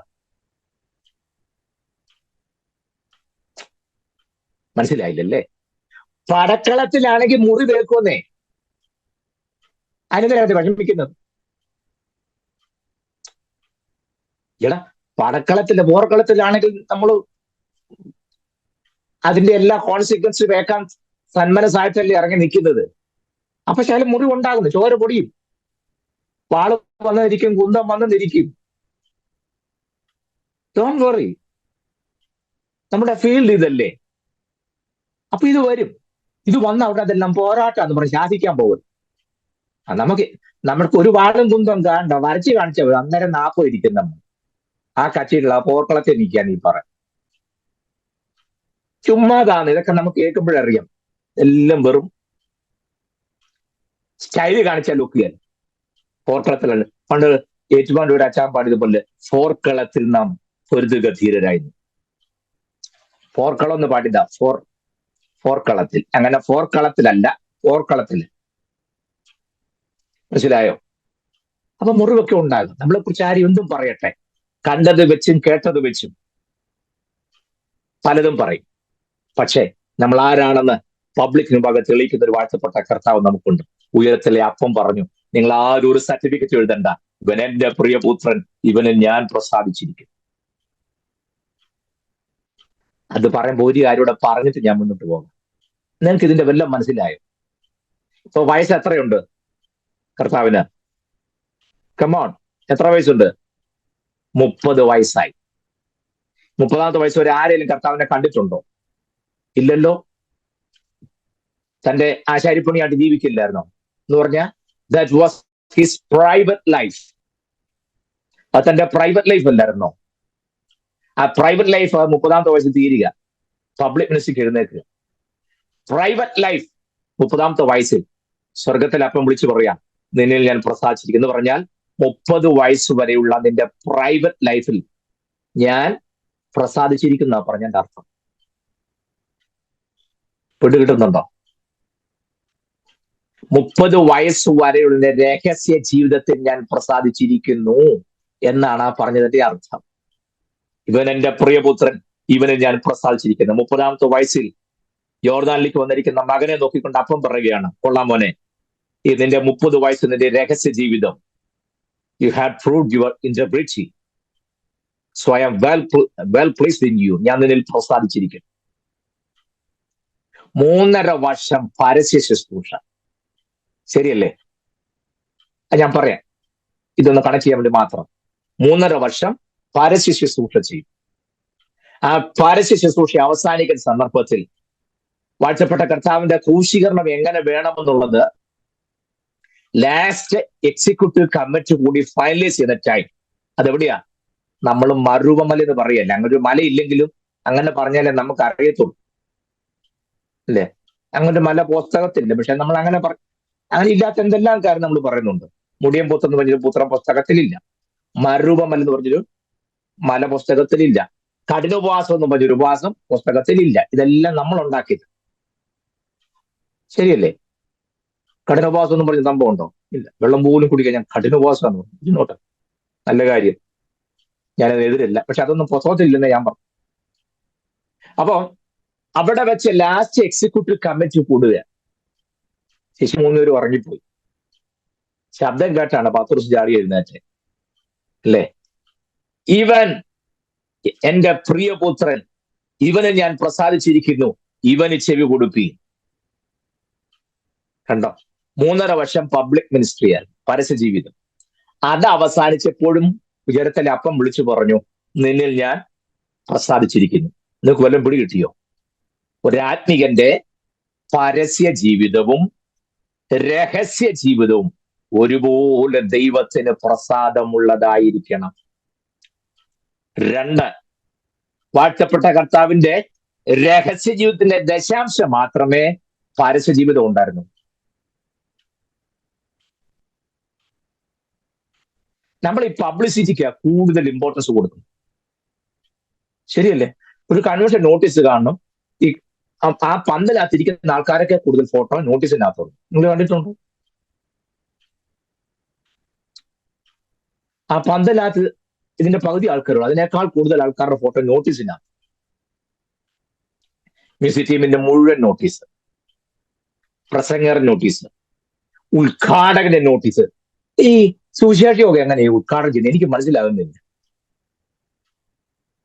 ഉദ്ഘാടനം സോ ആൻഡ് സോ, അതൊക്കെ ക്രൂശിൽ അന്നേ കഴിഞ്ഞു പോയതല്ലേ. പിന്നെ ഉദ്ഘാടിക്കാൻ ഇതിനിടയ്ക്ക് പിന്നെ കീറുന്നതിന് സ്വോത്രം. ഞാൻ നിർത്താം, അല്ലെ നിങ്ങൾക്ക് പിന്നെ വിഷമം. ആ സമയം കൂടെ ക്ഷണിക്കപ്പെട്ട ദൈവദാസന് കൊടുക്കുക, അത് ചെയ്യല്ല. ഒരു പൊതുയോഗം നമുക്ക് അല്പം വിവേകം നമുക്ക് വേണ്ടേ? വേണം. ഒരു ദൈവദാസന് അദ്ദേഹം പ്രാർത്ഥിച്ചൊരുങ്ങി ഒരു സന്ദേശമായിട്ട് വരുമ്പോൾ അത് സംസാരിക്കാൻ ടൈം കൊടുക്കണം. 9 മണിക്ക് അവസാനിക്കുകയാണെങ്കിൽ മിനിമം ഒരു 7:15 കൊടുക്കണം. 7 മണിക്ക് കൊടുത്താൽ ഏറ്റവും നല്ലത്. ഇനി അല്ലെങ്കിൽ ഒരു 7:15. ഇത് 7:30 ആകുമ്പോൾ ഇപ്പോൾ ഗായകസംബോട്ട് പോകുന്ന ഒരു പാട്ട് പാടുകയും ആ സമയത്ത് സ്വോത്രം പഠിപ്പിക്കുകയും ചെയ്യും. അത് ഈ പാട്ട് എന്നാ സ്വോത്രാഴ്ച പാത്രം തിരിച്ചു വരുമ്പം ഇവർ ഈ പാട്ട് നിർത്തുമോ? എവിടെ? അവരൊക്കെ നിർത്തത്തില്ല. അങ്ങനെയുള്ള ബോധം വെളിവൊന്നും ഇല്ല. ഞാൻ എല്ലാവരെയും അടച്ച് ആക്ഷേപിക്കുകയല്ല. വചനശയുടെ ഇമ്പോർട്ടൻസ് കുറയും അവിടൊക്കെ. Don't do that. അത് കഴിഞ്ഞിട്ടാ വചന സൂക്ഷിക്ക് മുമ്പായിട്ട് ചില നോട്ടീസുകൾ വായിക്കും. ഞാൻ പറയട്ടെ, സ്വോത്രാഴ്ച എടുക്കാന്ന് പറഞ്ഞാൽ നോട്ടീസൊക്കെ വായിക്കുക, അനൗൺസ്മെന്റ് നടത്തുകയാണെന്നുണ്ടായിരുന്നെങ്കിൽ അനൗൺസ്മെന്റും നടക്കും, നോട്ടീസും വായിക്കാം, സ്വോത്രാഴ്ച എടുക്കാം, ആ ടൈം കൂടെ സേവ് ചെയ്യാൻ. അത് ചെയ്യത്തില്ല. കൺവെൻഷൻ ലാസ്റ്റ് ദിവസമാണെങ്കിൽ ഒരു നന്ദി പ്രകാശനമുണ്ട്, അത് തീരുമ്പോൾ 8:15 പറയാനുള്ളവർക്ക് പറഞ്ഞോ, അതുമില്ല. നന്ദി പറയാനായിട്ട് കയറി ആശംസ പറഞ്ഞ് നിർത്തുകയും ചെയ്യും. ശരിയല്ലേ? അവിടെ എല്ലാം പ്രാർത്ഥിച്ചും ദീർഘദൂര യാത്ര ദൈവദാസ് ഇതെല്ലാം കണ്ടുകൊണ്ട് വിഷമിച്ചിരിക്കുക. അല്ല എന്നെ ചെയ്യാം, അല്ല എനിക്ക് പ്രസംഗികളോ ചാടിക്കറി പുള്ളിക്ക് വല്ലതും ചെയ്യാൻ പറ്റും? ഒന്നും പറ്റുകയുണ്ട്. സ്തോത്രം. ഞാൻ പറഞ്ഞത് നമുക്ക് ഈ പരസ്യ ജീവിതത്തിലാണ് കൂടുതൽ താല്പര്യം, രഹസ്യ ജീവിതത്തിലല്ല. പക്ഷെ വാഴ്ത്തപ്പെട്ട കർത്താവിന്റെ 30 വർഷം പ്രൈവറ്റ് ലൈഫും 3.5 വർഷമേ പബ്ലിക് ലൈഫും ഉണ്ടായിരുന്നുള്ളൂ. സ്തോത്രം. കണ്ടോ? എന്തിനധികം ആ 3.5 വർഷം കൊണ്ട് ചെയ്യാളുകളോട് ചെയ്ത് ലോകത്തെ മുഴുവൻ നേടിയിട്ടല്ലേ പോയത്. സ്തോത്രം. ബോധ്യമാവുന്ന ഞാൻ പറഞ്ഞത്. അപ്പോൾ ഒരു ദൈവത്തിന്റെ രഹസ്യ ജീവിതവും പരസ്യ ജീവിതവും ഒരുപോലെ ദൈവത്തിന് പ്രസാദമുള്ളതായിരിക്കണം എന്നാണ് ഞാൻ ഈ പറഞ്ഞു വന്നത്. മനസ്സിലാവുന്നുണ്ടോ ഞാൻ പറഞ്ഞത്? സ്തോത്രം. എന്ന് പറഞ്ഞാൽ സഭാഹോലാത്ത ജീവിതം മാത്രം പോരാ. ഞാൻ ചോദിക്കട്ടെ, ഒരാളുടെ ഒറിജിനൽ സ്വഭാവം തെളിയുന്ന എപ്പോഴാണെന്നറിയാം? താൻ ആരാന്ന് വെളിപ്പെടുന്ന എപ്പോഴാണെന്നറിയാം? ഒരു പുരുഷന്റെ ഒരു സ്ത്രീയുടെയോ വിശുദ്ധിയും ഒരാളുടെ ഒറിജിനൽ ക്യാരക്ടർ തെളിയുന്ന എപ്പോഴാന്ന് ചോദിച്ചു കഴിഞ്ഞാൽ ഞാൻ പറയാം, അത് ആരെങ്കിലും കൂടെ ഹോട്ടലിൽ താമസിക്കുമ്പോഴോ ഒരു മുറിക്കകത്ത് ഏതെങ്കിലും രണ്ട് ഓപ്പോസിറ്റ് ആയിട്ടുള്ള ആൾക്കാർ ഒരുമിച്ച് ജീവിക്കുമ്പോഴോ അല്ല. തീർച്ചയായിട്ടും അത് ബാധകമാണ്. അതിനേക്കാൾ ഉപരി ഒരാളുടെ വിശുദ്ധി തെളിയുന്നത് താൻ ഒറ്റയ്ക്കിരിക്കുമ്പോൾ. മനസ്സിലായില്ല? ഒരാൾ ഒറ്റയ്ക്കിരിക്കുമ്പോൾ ശരീരം കൊണ്ട് ചെയ്തു കൂട്ടാവുന്നതിന്റെ 100 ഇരട്ടി മനസ്സുകൊണ്ട് ചെയ്തു കൂട്ടാൻ പറ്റും. You got it? അക്ഷരികമായി ശരീരം കൊണ്ട് ചെയ്തു കൂട്ടാവുന്ന പാപത്തിന്റെ 100 ഇരട്ടി മനസ്സുകൊണ്ട് ചെയ്തു കൂട്ടാൻ കഴിയും. മനസ്സിലാകുന്നുണ്ടോ ഞാൻ പറഞ്ഞേ? ഏതെല്ലാം മ്ലേച്ഛതകളും വൃത്തികേടുകളും മനസ്സിൽ ഒരു ചിന്ത വന്നപ്പോൾ കാണാൻ പാടില്ലാത്ത, കേൾക്കാൻ പാടില്ലാത്ത ഏതെങ്കിലും ഒരു സാഹചര്യം നമ്മുടെ മനസ്സിലോ കണ്ണിനുമ്പാകെ വന്നാൽ അതിനെ കണ്ടിട്ട് അല്ലെങ്കിൽ കേട്ടിട്ട് മനോമുഖരത്തിൽ തെളിഞ്ഞു വന്ന അതിനോടൊപ്പം വീണ്ടും ചിന്തിച്ചു കൂട്ടി ചിന്താമണ്ഡലത്തിലൂടെ വികാരങ്ങളുടെ വേലിയേറ്റമുണ്ടായി കടിഞ്ഞാണില്ലാത്ത കുതിരയെ പോലെ ചിന്തകൾ പാഞ്ഞു പോകുമ്പോൾ ശരീരം കൊണ്ട് ചെയ്തു കൂട്ടാൻ കഴിയുന്ന പാപത്തിന്റെ 100 ഇരട്ടി പാപം മനസ്സുകൊണ്ട് ചെയ്യുന്നു. നിങ്ങൾക്കറിയാമോ, ശരീരം കൊണ്ട് ചെയ്യുന്ന പാപത്തെക്കാൾ മനസ്സുകൊണ്ട് ചെയ്യുന്ന പാപത്തിനാണ് ശിക്ഷ കൂടുതൽ വേദപുസ്തകം പഠിപ്പിക്കുന്നു. അതുകൊണ്ട് നമ്മുടെ വികാരത്തിലും ചിന്തയിലുമൊക്കെ യോഗ്യമല്ലാത്തതൊക്കെ വന്ന് കയറി ഇറങ്ങി പോകുമ്പോൾ, ആരെങ്കിലും കൊതിക്കത് 2-ാം ലേഖനം 10-ാം അധ്യായത്തിന്റെ 5-ാമത് വാക്യം വായിക്കാമോ? കൊരിന്ത്യർക്ക് എഴുതിയ 2-ാം ലേഖനം 10-ാം അധ്യായം 5-ാമത് വാക്യം.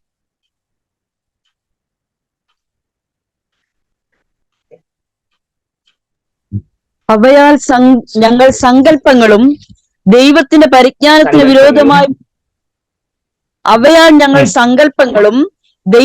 പരിജ്ഞാനത്തിന് വിരോധമായി പൊങ്ങുന്ന എല്ലാ ഉയർച്ചയും ഇടിച്ചു കളഞ്ഞ് ഏത് വിചാരത്തെയും ക്രിസ്തുവിനോടുള്ള അനുസരണത്തിനായിട്ട് പിടിച്ചടക്കി. കണ്ടോ? വാക്യം ശ്രദ്ധിച്ചോ? അവയാൽ ഞങ്ങൾ സങ്കല്പങ്ങളും, ശ്രദ്ധിച്ചേ, കണ്ടോ? സങ്കല്പങ്ങളും മാത്രമല്ല, ദൈവത്തിന്റെ പരിജ്ഞാനത്തിന് വിരോധമായി പോകുന്ന എല്ലാ ഉയർച്ചയും ഇടിച്ചു കളഞ്ഞു. എന്നിട്ടോ ഏത് വിചാരത്തെയും ക്രിസ്തുവിന്റെ അനുസരണ ഹേതുവായി പിടിച്ചടക്കണം.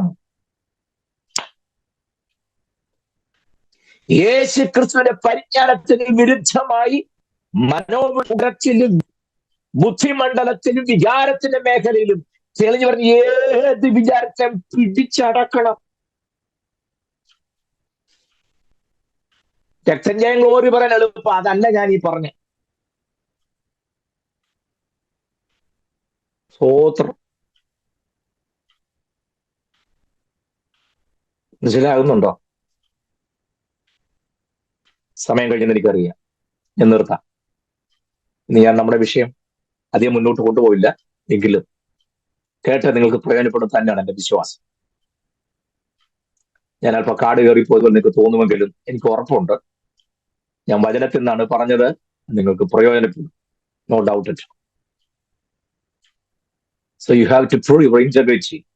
നമ്മൾ ഇവിടെ കാണിക്കുന്ന ഈ ഗിമ്മിക്സ് കൊണ്ടൊന്നും അങ്ങോട്ട് പോക്ക് നടക്കുകയല്ലേ പ്രിയരെ. ഇവിടെ കിടന്നുകൊണ്ട് കിടുകിടാന്ന് അടിക്കുക എന്നുള്ളതല്ലാതെ, ഇവിടെ ഏതാണ്ടൊക്കെയാണെന്ന് കാണിക്കുക എന്നുള്ളതല്ലാതെ, കർത്താവ് നല്ല 1ാം ക്ലാസ് ആയിട്ട് നന്നായിട്ട് വേദന സഹിച്ച് ചോര ഊറ്റി അടിയേറ്റ് ആണിയേറ്റ് പ്രാണം വെടിഞ്ഞാണ് സഭയെ നേടിയത്. ഇതിനകത്ത് കയറി കഴിഞ്ഞാൽ തന്നെ കളിക്കാൻ തമ്പുര സമ്മതിക്കത്തില്ല. നമ്മുടെ ലോകസഭയ്ക്കകത്ത് ഇതെല്ലാം നടക്കും. ആ സഭയിൽ വലിയ പുള്ളിയായിരിക്കും, പക്ഷെ ദൈവമുമ്പാകെ it will not work out. ഇതൊന്നും വില പോകുകയില്ല, അങ്ങോട്ട് പോക്കും നടക്കുകയല്ല. സ്തോത്രം. മനസ്സിലാകുന്നോ ഞാൻ പറഞ്ഞത്? അതുകൊണ്ട് ഞാൻ ഈ ക്ലാസ്സിനകത്ത് ഈ പറഞ്ഞു തരുന്നതിന്റെ ഉദ്ദേശം, എനിക്ക് ഏതാണ്ട് എല്ലാ വിഷയങ്ങൾ അറിയാം, അടുക്കിന് പറഞ്ഞ് പുള്ളി നല്ല ക്ലാസ് എടുക്കുന്നുള്ള സർട്ടിഫിക്കറ്റിന് വേണ്ടിയിട്ടല്ല. ഈ ക്ലാസ്സിൽ പങ്കെടുക്കുന്ന ഒറ്റ കുഞ്ഞു പോലും നഷ്ടപ്പെട്ടു പോകരുത്. നിങ്ങളുടെ നിത്യതയാണ് എന്റെ വിഷയം. മനസ്സിലാകുന്നുണ്ടോ? ഇല്ലാന്നുണ്ടെങ്കിൽ 100 കൂട്ടം പണികൾ നിങ്ങൾക്കുണ്ടായിരുന്നിട്ടും അതെല്ലാം മാറ്റിവെച്ച് ഇല്ലാത്ത നെറ്റ് ഉണ്ടാക്കി നിങ്ങൾ ക്ലാസ്സിൽ വന്നിരുന്നിട്ട് വീണ്ടും ശിക്ഷയ്ക്ക് വേണ്ടി പോവുകയാണെന്നുണ്ടെങ്കിൽ what to do? What's the benefit? അങ്ങനെയല്ല. അവന്റെ സ്വസ്ഥത പ്രവേശിപ്പുള്ള വാഗ്ദത്തം ശേഷിച്ചിരിക്കാൻ നിങ്ങളിൽ ആർക്കെങ്കിലും ലഭിച്ചില്ല എന്ന് വരാതിരിപ്പാൻ നാം ഭയപ്പെടുക. പ്രിയരെ, നമ്മുടെ നിത്യതയാണ് ഏറ്റവും വലുത്. മനസ്സിലാകുന്നുണ്ടോ? അപ്പൊ അവിടെ പോകാനായിട്ടും അവിടെ ചെല്ലാനായിട്ടും ഒക്കെ ഉള്ള വഴിമരുന്നാണ് ഞാൻ ഈ പറഞ്ഞു തരുന്നത്. അതുകൊണ്ട് ഈ രീതിയിലൊക്കെ ജീവിച്ചെങ്കിൽ മാത്രം, എന്ന് പറഞ്ഞാൽ എങ്ങനെ ജീവിച്ചാൽ പിതാവിനെ പ്രസാദിച്ച് അങ്ങ് ചെല്ലാന്നുള്ള കർത്താവ് കാണിച്ചു തന്നു. എന്തിനാ വേറെ വല്ലവരുടെ കാര്യം നോക്കുന്നത്? മനസ്സിലാകുന്നുണ്ടോ? അതിനേക്കാൾ വലിയ മാതൃക നമുക്ക് വേറെ ഇല്ലല്ലോ. ഉണ്ടോ? ഇല്ല. ജീവിക്കേണ്ടത് എങ്ങനെയാണെന്നും കുടുംബത്തെ എങ്ങനെ പെരുമാറേണ്ടതൊക്കെ കൃത്യമായി കാണിച്ചു. മനസ്സിലാകുന്നുണ്ടോ? ഒരു വീട്ടിൽ ചെന്നാൽ എങ്ങനെ ഇടപെടണം, ഒരു വീട്ടിൽ സ്റ്റേ ചെയ്താൽ എങ്ങനെ ആയിരിക്കണം, എല്ലാം കൃത്യമായി കാണിച്ചു തന്നില്ലേ? യെസ്, മാതൃകയാക്കി കാണിച്ചു തന്നു.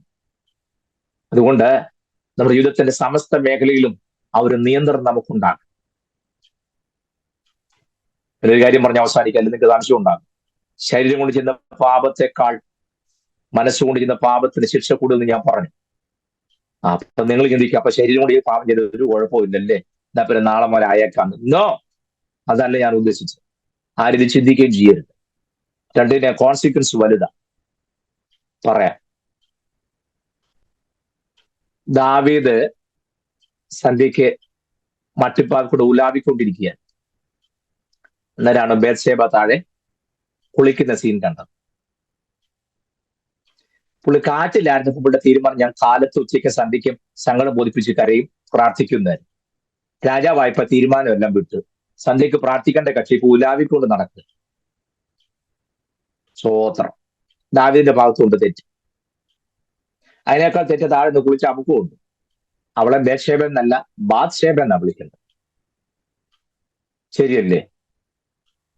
അവള് ബേത്ശേബ അല്ല, ഞാൻ വിളിക്കുന്ന ബാത്ശേബ എന്ന്. അവളും പരിസരബോധമുള്ളവളായിട്ട് വേണം നിൽക്കുന്നത്. ഇനി എന്തു ആട്ടെ, ഏതായാലും കൊള്ളാം. അവളിൽ അനുരക്തിയായി ദാവീദ് അവളോടൊപ്പം റെസ്റ്റ് എടുക്കുന്ന സാഹചര്യം നമുക്കറിയാം. അതുകൊണ്ടാണ് അവസാനം 51ാം സംഘത്തിന് എഴുന്നേറ്റ് വന്നത്. ശരിയല്ലേ?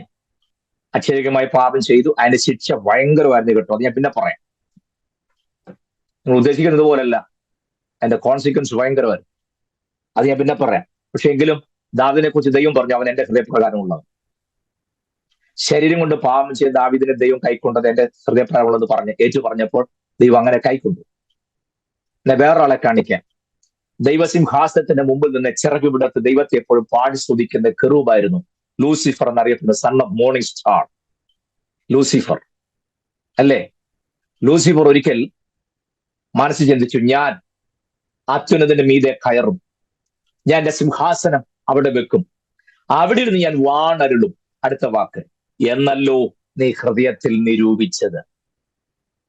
ലൂസിഫർ ചെയ്തോ? ഇല്ലെന്ന്. ലൂസിഫർ ചെയ്തില്ല. ഹൃദയത്തിൽ നിരൂപിച്ചു, എനിക്ക് അത്യുന്നതിന്റെ മീതെ കയറണം, എന്റെ സിംഹാസനം അവന്റെ മീതെ വെക്കണം, അവിടെ നിന്ന് എനിക്ക് വാണരുളണം എന്നല്ലോ ഹൃദയത്തിൽ നിരൂപിച്ചത്. ഞാൻ ചോദിക്കട്ടെ, ദൈവമുള്ള കാലം മുതൽ, ഇവയെ സൃഷ്ടിച്ച അന്ന് മുതൽ ദൈവസിംഹാസന മുമ്പിൽ ദൈവത്തെ പാടി മഹത്വപ്പെടുന്നതല്ലേ ലൂസിഫർ? അവൻ ചിറകെടുത്തുമ്പോൾ ഏതെല്ലാം സംഗീതോപകരണ ശബ്ദമാണ് കേൾക്കുന്നത്? 1, 2, 3, 4 വർഷമാണോ? എത്രയോ കൂടി വർഷങ്ങളായിട്ട് ദൈവത്തെ പാടി പുകഴ്ത്തുന്ന മഹത്വപ്പെടുന്ന ആളാണ് ആര്? ലൂസിഫർ. ശരിയല്ലേ? അവൻ ചെയ്തോ? ഇല്ലല്ലോ. അങ്ങനെ ചെയ്യണമെന്ന് അവന്റെ മനസ്സിൽ തോന്നിയെന്നല്ലേ ഉള്ളൂ. നമ്മളാണ് പറയും സാരമില്ല, അവൻ അങ്ങനെ ചെയ്തൊന്നുമില്ല, അവന്റെ അവിവേകം കൊണ്ട് അവനൊക്കെ ഒന്ന് ചിന്തിച്ചു പോകും. അവനങ്ങനെ ചെയ്തൊന്നും ഇല്ലല്ലോ, അവന്റെ മനസ്സിൽ തോന്നി, അവൻ കുഞ്ഞല്ല, ഓട്ടെ എന്ന് പറഞ്ഞ് നമ്മൾ സോപ്പിട്ട് അങ്ങ് വിട്ടേ. പക്ഷെ തമ്പുരാൻ ഒരു ഇത്രയും നാളായിട്ട് എന്നെ പാടി സ്തുതിക്കുന്ന അതിന്റെ ലീഡർ ആണെന്ന് പറഞ്ഞ് തമ്പുരാൻ ക്ഷമ കാണിച്ചില്ല. അന്നേരം വെട്ടി അവനെ താഴെ ഇട്ടു. കണ്ടോ? നിങ്ങൾ പറ, ഏതിനാ ദൈവം കൂടുതൽ ശിക്ഷ കൊടുക്കുന്നത്? ഹൃദയം കൊണ്ട് നിരൂപിച്ചവനെ വെട്ടി താഴെ ഇട്ടു. അക്ഷരികമായി ചെയ്തവനോട് പറയുക, നീ എന്റെ ഹൃദയപ്രകാരമുള്ളവൻ. വല്ലതും മനസ്സിലാകുന്നുണ്ടോ? അപ്പൊ നാളെ മുതൽ ശരീരം കൊണ്ടങ്ങ് ചെയ്തേക്കാം, ഹൃദയം കൊണ്ട് നിരൂപിക്കുന്നതാണല്ലോ കുഴപ്പം. നാളെ മുതൽ ശരീരം കൊണ്ട് ചെയ്തോളാണ് പെർമിഷൻ ഷാജി പാസ് തന്നെന്ന് പറയരുത്. അതല്ല ഞാൻ ഉദ്ദേശിച്ചത്. ദാവീദിനുണ്ടായ കോൺസിക്വൻസ് ഞാൻ പിന്നെ ഒരിക്കൽ പറഞ്ഞുതരാം, അപ്പോഴും നിങ്ങൾക്ക് അതിന്റെ വലുപ്പം പിടികിട്ടും. പക്ഷേ ഇതിനേക്കാൾ ശിക്ഷ മറ്റേതായിരുന്നുള്ള ഞാൻ പറഞ്ഞത്. അപ്പോൾ നമ്മൾ അക്ഷരികമായി ചെയ്യുന്ന പാപത്തെക്കാൾ ഹൃദയം കൊണ്ട് മെനഞ്ഞു കൂട്ടുന്ന പാപ ശിക്ഷ വലുതാണ്. അതുകൊണ്ട് നമ്മുടെ ചിന്താമണ്ഡലത്തെ, ഹൃദയത്തിന്റെ എല്ലാ മേഖലയിലും കുഞ്ഞാണ്ട് രക്തം കൊണ്ടുള്ളൊരു കൺട്രോൾ ഉണ്ടാകണം. ചിന്തകൾ കടിഞ്ഞാനില്ലാത്ത കുതിര പോലെ കുതിച്ചു പായുമ്പോൾ അതിനെ പിടിച്ചടക്കാനുള്ള ദൈവകൃപ, അതിനൊക്കെയാ ദൈവകൃപ എന്ന് പറഞ്ഞത്. അല്ലാതെ ചെന്നിരുന്ന അവിടെ അങ്ങോട്ട് പരിസരം പോലും നോക്കാതെ മുമ്പിൽ വെച്ചിരിക്കുന്ന പുസ്തകമോ കുടിക്കാൻ പിന്നെ വെള്ളം എല്ലാം മറിച്ചിട്ടുണ്ട് തുള്ളി തുള്ളി അങ്ങ് പോകുന്നതല്ല കൃപ. നമ്മളെ സംബന്ധിച്ചുള്ള ഇടയ്ക്ക് ഒന്ന് വെട്ടുകയും ഒന്ന് വിറയ്ക്കുകയും ഇങ്ങനെ കൈ വീശുകയും നിർത്താതെ 3-4 അന്യഭാഷയൊക്കെ പറയും, അയ്യോ എന്തോ കൃപയുള്ള ദൈവദാസി എന്നറിയാമോ. കൃപയില്ലാന്നൊന്നും ഞാൻ പറഞ്ഞില്ല, പക്ഷെ അതല്ല, അതിനേക്കാൾ വലുതാണിതെന്നാണ് ഞാൻ പറഞ്ഞത്. ലൈഫ് കൊണ്ട് നമുക്ക് അങ്ങ് ചെല്ലാൻ പറ്റും. ഞാൻ ഇന്നാൾ പറഞ്ഞ വാദ്യം പറഞ്ഞ് അവസാനിപ്പിക്കാം. വരമല്ല ദൈവത്തിന്റെ വിഷയം, ഫലമാണ്. മനസ്സിലാവുന്നുണ്ടോ? വരം കൊണ്ട് നിത്യത പോകാൻ ഒക്കത്തില്ല, ഫലം കൊണ്ട് മാത്രമേ നിത്യത പോകാൻ ഒക്കൂ. പ്രവചനപരമോ നീങ്ങിപ്പോകും, ഭാഷാപരമോ നിന്നുപോകും. പക്ഷെ അതുകൊണ്ടൊന്നും സ്വർഗത്തിൽ പോകാൻ നിത്യത പോകാൻ ഒക്കത്തില്ല. വരം നീങ്ങിപ്പോകും, നിങ്ങൾക്ക് ഫലം ഉണ്ടാകാൻ, നിങ്ങളുടെ ഫലം നിലനിൽക്കേണ്ടതിനും fruit is very important. Clear ആയോ? വരം കൊണ്ട് നിത്യത പോകാൻ ചിന്തിക്കരുത്, ഫലം കൊണ്ട് മാത്രമേ പറ്റൂ. ഇത് ക്ലാസ് ആകുമ്പോൾ എനിക്കിത് പറയാതിരിക്കാൻ ഒക്കത്തില്ല. അതുകൊണ്ട് വരത്തിനല്ല ഇമ്പോർട്ടൻസ് കൊടുക്കേണ്ടത്, ഫലത്തിന്. ദൈവം ആഗ്രഹിക്കുന്ന ആത്മിക ഫലങ്ങൾ പുറപ്പെടുവിക്കുവാൻ ദൈവം കൃപ നൽകട്ടെ എന്ന് ഓർപ്പിച്ചുകൊണ്ട് ഞാൻ 10 മിനിറ്റ് കൂടുതൽ എടുത്തു. ക്ഷമയോടെ കാത്തിരുന്ന് നിങ്ങളോട് നന്ദി പറയുന്നു. ദൈവം നമ്മെ സഹായിക്കട്ടെ.